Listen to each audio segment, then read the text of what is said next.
What Republicans are doing right now is playing stupid games. They are not actually negotiating.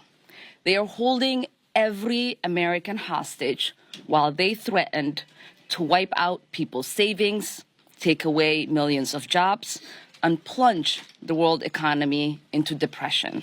If you are not worried about your country's Speaker McCarthy, maybe you can at least care about your own constituents. Ilhan Omar was one of several progressives calling out Kevin McCarthy for his disgusting efforts to weaponize the debt ceiling as fuel for the upcoming elections. They are not negotiating. They are looking to waste time, play games, and make sure we default because they think that somehow that is going to be a political advantage that they will have in the coming elections.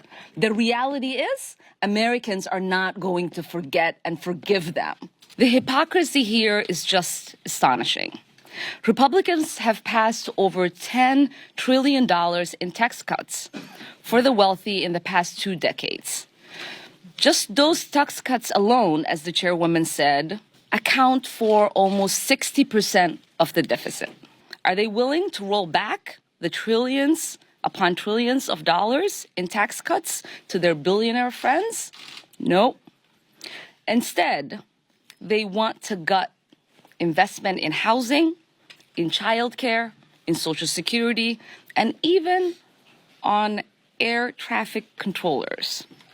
We need to stop letting Kevin McCarthy take us for fools. If the US were to default on its debt, it would have devastating effects on the economy. In spite of this, McCarthy and House Republicans are still choosing to play games and left town for the weekend. I'm standing over here on the Republican side of the aisle, not because I'm a Republican. I'm a Democrat, but I want the American people to see that there isn't any Republicans in the seats here behind me on the eve of our default. Where are the Republicans? Jamie Raskin also called out House Republicans after they were almost completely absent from the House floor. Thank you. The 14th Amendment to the U.S. Constitution says that the validity of the public debt shall not be questioned. And we've made a commitment to every Social Security recipient in America, to the Medicare and Medicaid recipients, to the veterans, to the bondholders of the United States, that we would pay their debts as we are fiscally, morally, politically, and constitutionally required to do. And yet, Donald Trump has issued the order.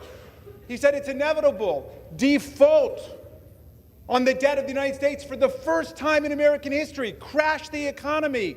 Lose 9 or 10 million jobs.